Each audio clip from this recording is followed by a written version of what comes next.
తాకట్లో ఉన్న మీ బంగారాన్ని విడిపించి ఆ రోజు ఆన్లైన్ రేటుకి కొంటాం. Sharma gold company. అందరికీ నమస్కారం. నా పేరు మాధురి. మీరు చూసినది సుమన్ టీవీ నెట్వర్క్. ఈరోజు ఎన్నో ఆధ్యాత్మికమైన విషయాలు మనతో పంచుకోవడానికి మనతో పాటు ఉన్నారు ప్రముఖ జ్యోతిష్య పండితులు బ్రహ్మశ్రీ తిరుపతి మూర్తి అవధాని గారు. నమస్కారం గురుగారు. ఓం శ్రీ మహాగణాధిపతయే నమః. గురుగారు, ఇప్పుడు ప్రతిదీ కూడా మన ధర్మంలో, హిందూ ధర్మంలో 7కి ఒక ప్రాధాన్యత ఉంటుంది కదండి.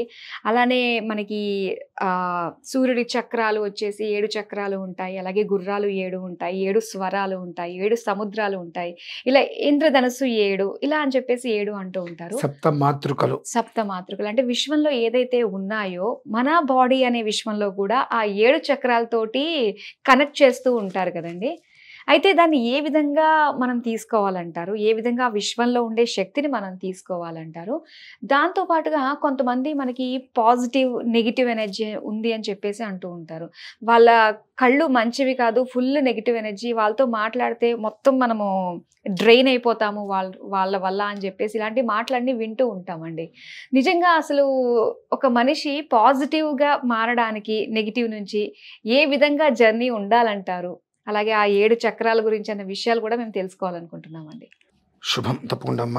ముందు విశ్వం మనకు వశం కావాలంటే, విశ్వం నుంచి శక్తులు కావాలంటే మనం ఏం చెయ్యాలి అనేటువంటి దానికి ప్రధానంగా మనం విశ్వంలో ఉన్నాము, విశ్వం మనతో కలిసి ఉంది అని ఎందుకు మర్చిపోతున్నారు? మనం ఉన్నాం కాబట్టే కదండి విశ్వం వచ్చింది. మనం లేకుండా విశ్వం ఉందా? లేదు. మరి అటువంటిప్పుడు చివరికి మనమే లేకుండా ఉన్నామనే ఫీలింగ్, భ్రమలో ఉన్నాం మనం. అంటే ఏకైక సర్వత్ర వర్తతే తస్మాదుచ్యతే ఏక, ఏకైవ విశ్వరూపిణి తస్మాదుచ్యతే నైక. ప్రతి మనిషియు కూడా తనకు తాను అహం బ్రహ్మ బ్రహ్మ నివేదితవ్యే అహం బ్రహ్మాస్మి, నేను గొప్పవాడిని, నేనే గొప్పవాడిని అని అనుకోవాలి. ఎందుకు? అది నిజం. నేనే గొప్పవాడిని అని అనుకోలేకపోతే వాడు దేనికి పనికిరాడు. అదే అహం అని చెప్పేసి అంటారు కదండి. ఊహాత్మక శక్తి అది. ఇది నేను నిజం, నేనే నిజం అంటే ఆ నేను అనేటువంటి పదం కాదు అక్కడ కావాల్సింది. మనిషి నేను అనేటువంటి పదానికి అహం వస్తుంది, కానీ నేనే నిజం అంటే ఏంటంటే నేనే చెయ్యగలను. మీరు చెయ్యవలసిన పని ఎవరు చేస్తారండి? నేనే చేసుకోవాలి. నేనే. సో ఆ నేనేటువంటి పదాన్ని మనం ఎలా తీసుకుంటామనేటువంటిది కావాలి. అహం బ్రహ్మ బ్రహ్మ నివేదితవ్యే, అహం పంచభూతాన్య పంచభూతాని, పంచభూతాత్మక శక్తి నాలోనే ఉంది, పంచభూతాలను నేనే నాలోనే కలిసి ఉంది. అంటే ప్రతిదీ నా నుంచి నేను అనేటువంటిది మనిషి మర్చిపోయాడమ్మా. ఆ నేను అనేటువంటి దాన్ని అహంగా తీసుకున్నాడు. కాబట్టి మనిషి జీవితం మొత్తం కూడా అస్తవ్యస్తంగా అయిపోయింది, ఆధారం లేకుండా అయిపోయింది, నిరాధారుడైపోతున్నాడు. దేని నుంచి కూడా ఒక ప్రణాళికను పుచ్చుకోలేకపోతున్నాడు. సప్తచక్ర సమూహం మనిషి దేన్నైనా నిలువరించగల సామర్థ్యం మనిషికి మాత్రమే ఉంది. ఆ విషయాన్ని మనిషి మాత్రమే మర్చిపోతున్నాడు. ఒక విషయం చెప్తాను, మీరు దానికి ఎలా అర్థమవుతుంది. ఇక్కడ 100 మంది ఉన్నారు, సగం మంది బుద్ధి లేని వాళ్ళు అనగానే వాళ్ళ కోపాలు వస్తాయి. ఇందులో సగం మంది బుద్ధి ఉన్న వాళ్ళు అంటే ఎవరికి కోపాలు రావు. డిఫరెంట్ మార్చేమంతే. ఆల్రెడీ ముందు ఎవరినైతే సగం మంది బుద్ధి లేని వాళ్ళు అన్నామో, రెండోసారి సగం మంది బుద్ధి ఉన్న వాళ్ళంటే మిగిలిన వాళ్ళు బుద్ధి లేని వాళ్ళే కదా. అప్పుడెవరు మాట్లాడరు. సో ఏమిటి అంటే సగం మంది బుద్ధి లేని వాళ్ళు అనగానే ఎందుకంటున్నారు రియాక్షన్ అవుతారు. అందులో అంతమంది ఉంటారు కాబట్టి సగం మంది బుద్ధి ఉన్న వాళ్ళు అనగానే ఎవ్వరు మాట్లాడుతున్నారు అంటే నేను మాట్లాడితే నాకు బుద్ధి లేదు అనుకుంటారు. అంటే మనిషి దేన్ని ఎలా తీసుకోవాలో మర్చిపోయాడమ్మా. నాకు నచ్చినట్టుగా నేను ఉండాలి అనే స్థితిలో వెళ్ళిపోయాడు. ఈ సప్తచక్ర సమూహం అనేటువంటిది నీటి మీద నడిపిస్తుంది, అగ్నిలో కూర్చోబెడుతుంది, గాలి మీద పడుకోబెడుతుంది. సప్తచక్ర సమూహం దాన్ని మనం ఆధీనంలోకి ఇచ్చుకోవాలి. కానీ మనిషి దాని ఆధీనంలోకి వెళ్ళిపోతున్నాడు. ఆ సప్త చక్రాలను కూడా మన ఆధీనంలోకి మనం తెచ్చుకొని మనం ఏం చెప్తే చేయగలగాలి చక్రం. దాని నుంచి మర్చిపోయి మనం ఏం చేస్తున్నామో అదేం చెప్తే అది చేసే స్టేజ్కి వెళ్ళిపోతున్నాం. అంటే సంబంధము లేదు కానీ సంబంధం ఉంది, నా అభిస్థానం ఉంటుంది. ఒక పురుషుడు నాభి కిందకి ఫ్యాంట్ షర్ట్ వేసుకుంటే ఎవరన్నా చూస్తారా? ఒక స్త్రీ నాభి కిందకి చీర కడితే అందరూ అడే చూస్తారు. అంటే ఒక్కొక్క చక్ర సమూహం ఏం చేస్తుంది అంటే కొన్ని ఆకర్షణలు ఇస్తుంది. స్త్రీ నాభి అనేటువంటిది పురుషుడు చూసిన తర్వాత వాడికి రకరకాల ఆలోచనలు వస్తాయి. కొంత ఆ స్త్రీ ఆ నాభి చూపించి కూడా సంపాదించుకోగలుగుతుంది. పురుషుడు ఆ నాభిని చూసి సంపాదన పోగొట్టుకుంటున్నాడు. అంటే ఏంటంటే నీ స్థితిని నువ్వు నిర్వహించుకోలేకపోతున్నావు.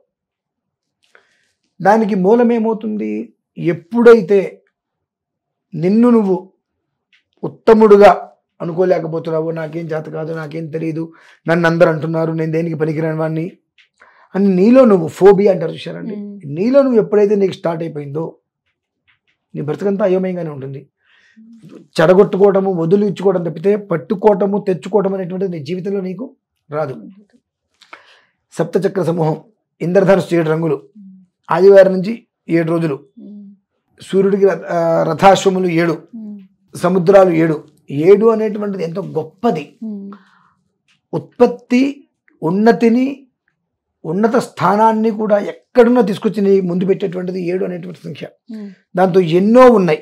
ఆ ఎన్నో ఉండేటువంటి దాంట్లో నీ శరీరంలో ఉండేటువంటి సప్త చక్రాన్ని నువ్వు ఆధీనంలో పెట్టుకోలేకపోతున్నావు. అంటే ఏమిటి అంటే నీలో ఉన్నటువంటి చక్రాలన్నీ కూడా నిన్ను తన ఆధీనంలోకి తీసుకొని అది మంచిది కాదు, దాని వైపు పంపిస్తాయి.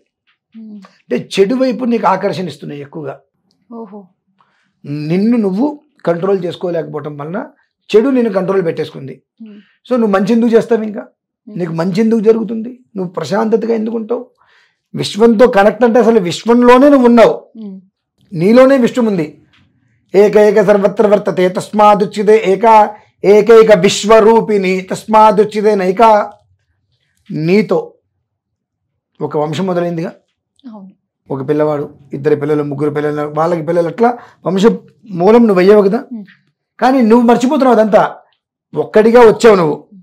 ఏకైక సర్వత్ర వర్తతే, నీకంటూ ఒక సంస్థానాన్ని చేసుకున్నావు.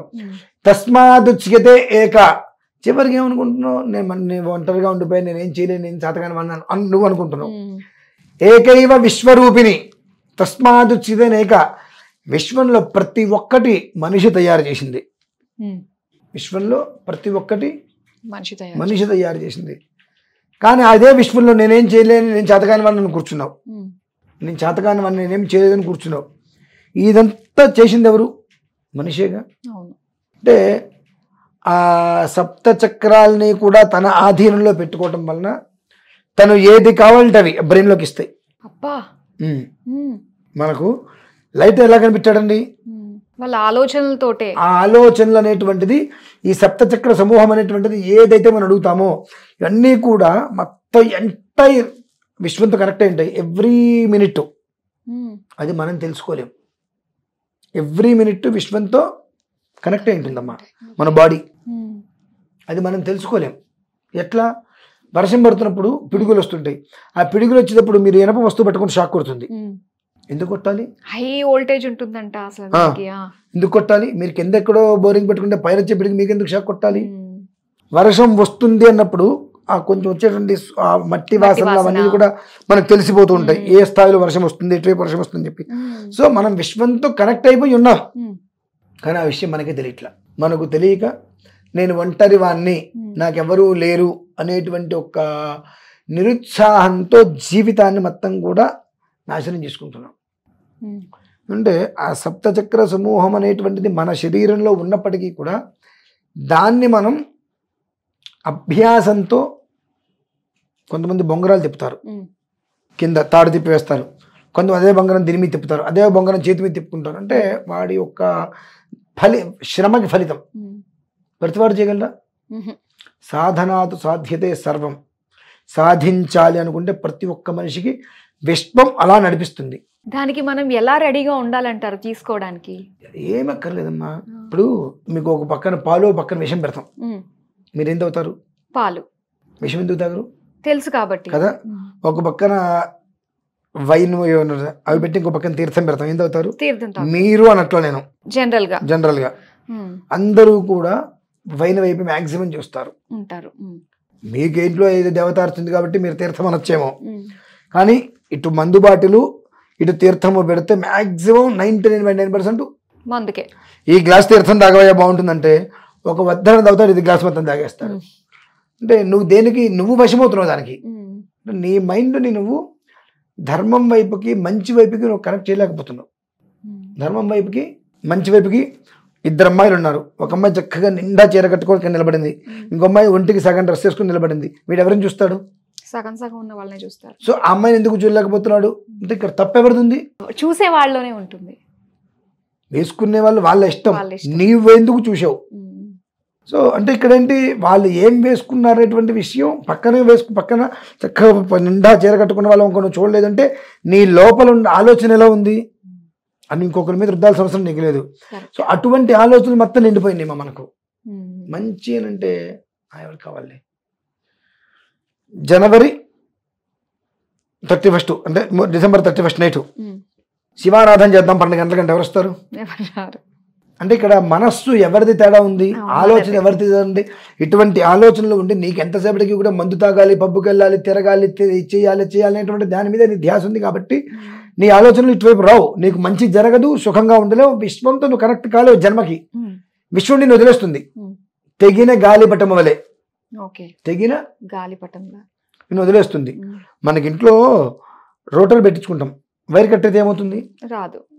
ఆ వైర్కి కనెక్షన్ బాగానే ఉన్నప్పుడు ఫోన్ ఆన్ చేసుకోగానే వైర్లెస్లో మనకు వచ్చేస్తుంటుందా? ఇవి మనం తెలుసుకోవాలమ్మా. అంటే ఏది ఎలా కనెక్ట్ అవుతుంది, ఇవన్నీ కూడా మనం విశ్వంతో ఎప్పుడో కనెక్ట్ అయిపోయాం, కానీ ఆ విషయం మనం తెలుసుకోము కూడా. అయితే గురువుగారు, నాకు ఇక్కడ ఒక చిన్న సందేహం అండి. ఇప్పుడు మీరు అన్నారు కదా, అంటే మన ఆలోచన విధానంలోనే ఉంటుంది డిఫరెన్స్ అని చెప్పేసి. అయితే ఇప్పుడు ఒక పర్సన్ కంప్లీట్గా చెడిపోయి మందులకి దానికి బానిసైపోయి ఉన్నాడు. ఇప్పుడు ఒకళ్ళు ఆధ్యాత్మికంగా కావాలి, నాకు ఆ తీర్థమే కావాలి అనుకునే వాళ్ళు ఉన్నారు. అంటే అలాంటి వాళ్ళకి యూనివర్స్ని కనెక్ట్ అవ్వడం అన్నది, కానీ అలాంటి వాళ్ళు కూడా కష్టాల పాలవుతూ ఉన్నారు కదండి, కనెక్ట్ చేసుకోలేకపోతున్నారు విశ్వానికి. ఏదంటే జరిగిపోతుంది అనుకున్నప్పుడు వాళ్ళకి ఎందుకు జరగట్లేదు అంటారు? చెప్పంటారా? అసలు నువ్వు ఏదనుకుంటే ఇది ఎందుకు జరగాలి, నువ్వు అసలు ఏదో ఒకటి ఎందుకు అనుకోవాలి? అంటే చాలా పాజిటివ్ గా ఉన్నాం మనం అని మీరు అనుకుంటున్నారు. పాజిటివ్ అంటే ఏంటమ్మా? అసలు మంచి ఆలోచనలతోటి మీ గురించి నేను పక్క వ్యక్తికి 4 చెడ్డ మాటలు చెప్తా, మీకు నా మీద కోపం వస్తుందిగా, ఎందుకు వచ్చింది మరి? అది పాజిటివ్ ఏముంది అక్కడ? అంతలా ఉండాలన్నమాట. ఇప్పుడు నేనే ఉన్నా అనుకుందాం, నా గురించి రకరకాల మనుషులు చెప్పుకుంటూ వచ్చారు, నా దగ్గరికి వచ్చాడు, గురుగారు మీ గురించి అనగానే ఆగవయ్యా అన్న.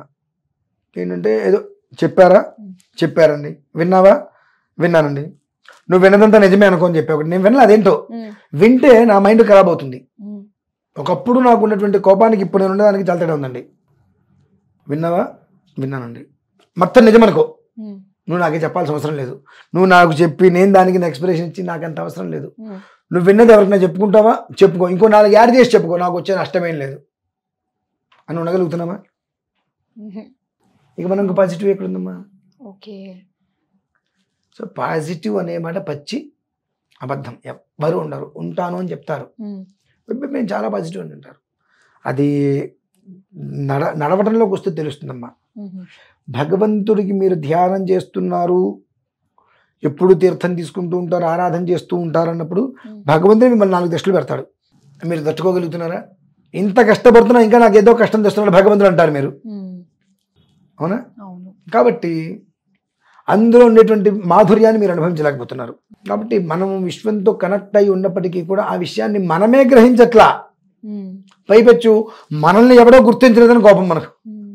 విశ్వంతో మనం కనెక్ట్ అయ్యి ఉన్నాము అని మనమే గమనించట్లా, కానీ మనల్ని ఇంకొకటి ఎవడో గుర్తించలేదని మన కోపం వస్తుంది. ఇంతకు మించినటువంటి అవివేకం ఏముందమ్మా? కాబట్టి సప్తచక్ర సమూహాన్ని మనం ఆధీనంలో పెట్టుకోవాలి అంటే సూర్యోదయాత్ పూర్వం నిద్ర లేవటం, అనుష్ఠానం, జపమేనమ్మా. ధ్యాస మొత్తం శ్వాస మీద ఉండాలి. పక్కన ఏం జరుగుతుంది మనకు అనవసరం. మనం జపం చేస్తూ ఉంటాం, పక్కన సౌండ్ వస్తే ఆపవయా, నేను జపం చేయట్లే. అక్కడ నువ్వు జపం చేస్తున్నావు అలా కూర్చోనంటే పక్కన ఏం జరిగినా నీ చెవులకు పడవు. భురువోరు మధ్య నీ 2 కళ్ళు కూడా ఇక్కడికి వచ్చేస్తాయి. ఇక్కడి నుంచి ఈ భురువోరు మధ్యాన్ని ఇలా దృష్టి పెడతాయి పైకి. భురువోరు మధ్య అంటే ఇదమ్మా. ఆ భురువోరు మధ్య మీదకి దృష్టి వెళ్తుంది, 2 కళ్ళు కూడా అలా దగ్గరకు వచ్చేస్తాయి. ఇక నీకు చుట్టూతో ఏది కనిపించదు. అలా నువ్వు అనుష్ఠానం చేసుకుంటున్నప్పుడు మూలాధార నుంచి సహస్రారం వరకు కూడా నీ అధీనంలో ఉంటాయి. ఇక్కడ మెట్లు లేవు కానీ గాల్లో నడిచేస్తావు, మెట్లు గాల్లో మెట్లు ఎక్కేస్తాం మనం. అంటే ఎట్లా నీకు ఏదైతే కావాలో అది మొత్తం కూడా కమ్యూనికేషన్. ఈ షట్చక్రాలకి ఈ సప్తచక్ర సమూహం, షట్చక్రం వేరు, సప్తచక్ర సమూహం ఏదైతే ఉంటుందో ఆ సప్తచక్ర సమూహం పూర్తిగా కూడా విశ్వంతో మమైకమైపోయి ఉంటుంది, ఇట్లా పట్టేసుకుంటుంది. పట్టుకున్నప్పుడు మనం ఇక్కడ ఆలోచించింది పైనుంచి వెంటనే మెదడులోకి అది సంకేతం వచ్చేస్తుంది. ఆ విధానాన్ని మనం అనుసరించేస్తాం. కెమెరా కనిపెట్టినా, గ్లాస్ కనిపెట్టినా, లైట్ కనిపెట్టినా, ట్రైన్ కనిపెట్టినా, విమానం కనిపెట్టినా ఇదే కదండి. సో ఎప్పుడైతే నువ్వు ఒక స్థాయికి వచ్చి ఒక పొజిషన్కి వచ్చిన తర్వాత నీకు తెలియకుండానే సప్తచక్రాలను వదిలేస్తావు. అంటే అహంకారం అప్పుడు స్టార్ట్ అవుతుందమ్మా. ఓకే, సప్తచక్రాలను వదిలేసేసి నేను లేనిది లేదు అన్నప్పుడు ఈ డబ్బు అనేటువంటిది పెరుగుతున్న కొద్దీ మనిషి డబ్బు వంక చూడకూడదు. డబ్బు వంక చూస్తే ఈ సప్తచక్రాలు నేను వదిలేస్తాయి. దాన్ని ఎలానే పెట్టుకుంటే కోటాను కొట్టొచ్చు, అక్కడ ఒక పడతాయి మన మంది కాదు, ఆ డబ్బు వెళ్ళిపోతుంది. అట్లా ఎప్పుడైతే నువ్వు ఆ డబ్బును, లేదంటే మాధురి గారు వచ్చారు, ఆవిడతో ఇంతకుముందు నేను ఒక 100 వీడియోస్ చేశాను, ఆవిడ వచ్చారు కాబట్టి ఆవిడకి నేను ఎంత పెద్ద ఆవిడకి ప్రిఫరెన్స్ ఇవ్వాలి కాబట్టి మాధురి గారు మీరు వచ్చి లోపల కూర్చోండి అని అనకూడదు. ఎప్పుడైతే మనకు ఆ స్థాయి వచ్చి చక్ర సమూహం మొత్తం మదాధీనంలో ఉంటుందో అందరూ మనకు ఒకటిగానే కనిపించాలి. వచ్చారా వాళ్ళు కూర్చున్న కాసేపు వచ్చారని చెప్పి వాళ్ళని ఎప్పుడైతే నువ్వు ప్రత్యేక దృష్టితో చూడటం మొదలు పెట్టావో, వీళ్ళ వల్ల నేను ఇంత పొజిషన్కి వచ్చా, అది నీ మనసులో ఉండాలి. వాళ్ళకి నువ్వు ఏదైనా చేయాలి. కానీ నువ్వు ఎప్పుడైతే కనుక ఎదుటి మనిషికి అతనుకున్న ఆస్తిపాస్తులను చూసో ఇంకో రకంగానే ఒక రకమైన స్థితి ఇవ్వడం మొదలు పెట్టావో అంటే నీ యొక్క గురుత్వంగా ఉండేటువంటి శక్తి నువ్వు కోల్పోతావు. ఎవరైనా కావచ్చు కాక అలా కూర్చున్నా అంతే. ఇప్పుడు పెద్ద వాళ్ళని చూడండి, మనము అక్కడ కూర్చోబెడతారు అంతే. ఎందుకంటే వాళ్ళు ఎప్పుడైతే ఒక వ్యవస్థలో ఒక అడుగు పక్కకి వెళ్తారో మొత్తం ఇవన్నీ అతను వదిలేస్తాయి, అన్నీ చుట్టుముడతాయి. చుట్టుముట్టినప్పుడు ఆటోమేటిక్గా ఆ మనిషి పాతాళానికి వెళ్ళిపోతాడమ్మా. కాబట్టి ఎప్పుడు సిద్ధి పొందే వరకు అవి నీ ఆధీనంలోనే ఉండాలి. అవి సిద్ధి పొందటము అంటే పూర్తిగా నిన్ను ఆవహించేసుకుని ఉండిపోతాయి. ఇంకా వెళ్ళవు. పూర్తిగా సప్తచక్ర సమూహ స్థితి గమనాన్ని నువ్వు సిద్ధి పొందగలిగావు అని అంటే నువ్వు ఎట్లా ఉన్నా అవి నిన్ను వదిలి వెళ్ళవు.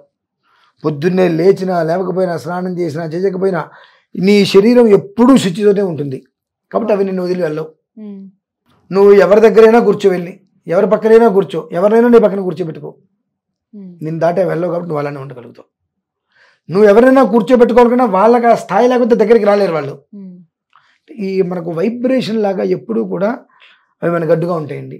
కాబట్టి అయిన వాళ్ళు కాని వాళ్ళు మన దగ్గరికి రాలేరు. అప్పుడు అది మనం పూర్తిగా సిద్ధింపజేసుకునే లోపు అది మనం మీకు చూపించేటువంటి అంతా ఇంత కదమ్మా.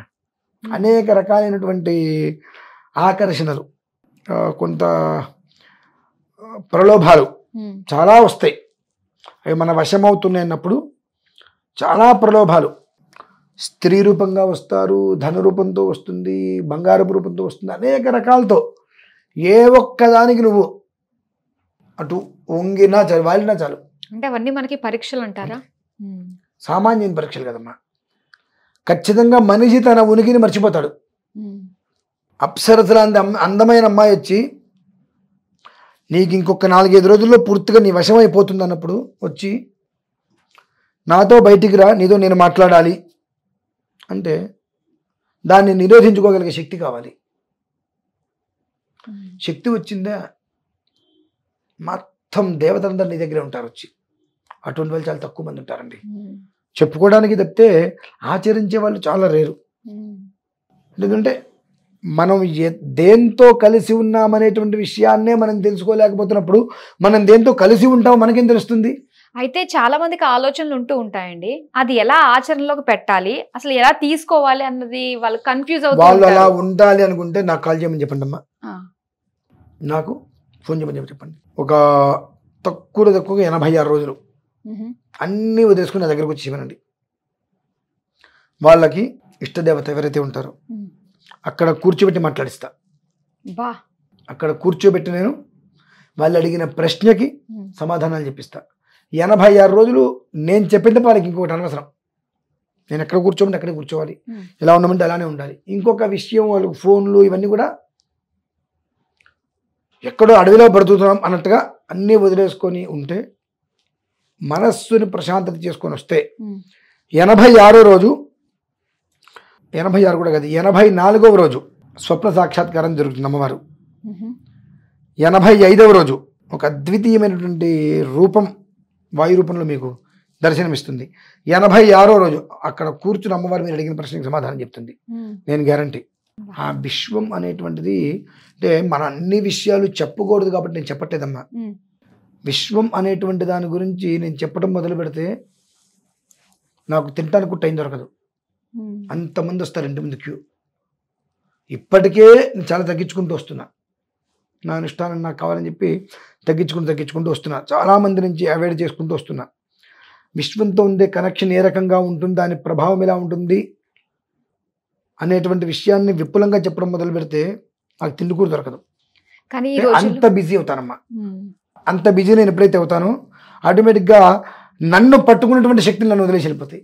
అవును. అందుకో మీకు నిరూపిస్తా, నేను చెప్పినట్టు మీరు ఉన్నాను అంతవరకే నిరూపిస్తా. ఆ విశ్వంతో డైరెక్ట్గా తీసుకెళ్ళి మిమ్మల్ని కూర్చోబెట్టేస్తా. పెద్ద కష్టం కాదమ్మా, ఇదన్నీ కష్టం అనుకుంటాం మనం. అత్యంత తేలికైన పనులు. కాకపోతే వీటికి మనస్సు శుచిగా ఉండాలి. ఓకే, మనస్సు శుచిగా ఉండాలి. మనస్సు శుచిగా ఉన్నప్పుడు అర్ధరాత్రి వరకు నిద్రలేచి వచ్చి నిద్ర కళ్ళు దూర్చుకొని వచ్చి శివుడి మీద నీళ్ళు పోసిన ఆయన సంతోషపడతాడు. మనస్సు శుచిగా లేకుండా మనస్సు వికారంగా ఉన్నప్పుడు నువ్వు తల నిండా 100 బకెట్లు నీళ్ళు పోసుకొచ్చి మడిగట్టుకు వచ్చిన ఉపయోగం లేదు. అంటే విశ్వం మనమే విశ్వం, విశ్వంతో కూడిన మనం, మనతో కూడిన విశ్వం అనేటువంటి విషయాన్ని మనం గమనించట్లా. అది మనం గమనించకపోగా మనకి ఎవడో విలువలేదని చెప్పి అడిగి పడి ఏడుస్తూ ఉంటాం. సో మనకు ప్రధానంగా అన్నిట్లకన్నా ముందు కావాల్సింది నేను అంటే ఏంటి అసలు. నేను అంటే ప్రధానంగా అర్థం ఏంటి? అహంకారం కాదు. నేను నాకేంటి అంటారు. నాకేంటి, అవును నాకేంటి. కొంతమంది నీకేంటి అంటారు, కొంతమంది బ్రహ్మాండం మంది నీకేంటి అంటారు. నీకేంటంటే మనకు అహం వచ్చేస్తుంది. నాకేంటి, ఏంటి నాకు ఏముంది, నాకేంటి అంటున్నారు, ఏముంది నాకు. అటు తిరిగితే నా కుటుంబం, ఇటు తిరిగితే నా దేవుడు, ఇంతకు మించి ఇంకేమన్నా ఉందా? మరి నీకేంటి అంటాడు ఏంటి వాడు. నాకేంటి, నాకు తెలుసుగా నాకేంటో అనే ఆలోచన మనకు రావాలి.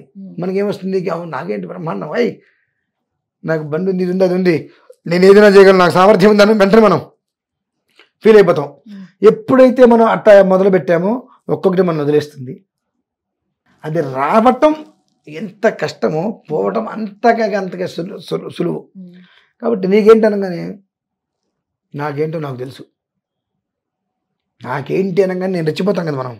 నాకేంటో నాకు తెలుసు అని నిన్ను నువ్వు సర్ది చెప్పుకోగలిగావా?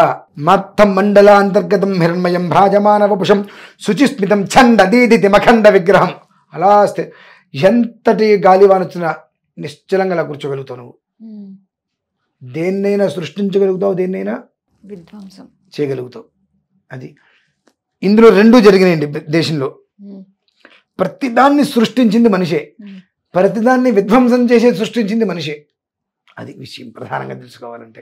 చాలా బాగుందండి, నిజంగా ఒక ట్రాన్స్ లోకి తీసుకెళ్లిపోయారు. కానీ అక్కడతోటే ఆపేయాల్సి వస్తుంది. కానీ దీన్ని మళ్ళీ మనం కొంచెం పొడిగించాలండి.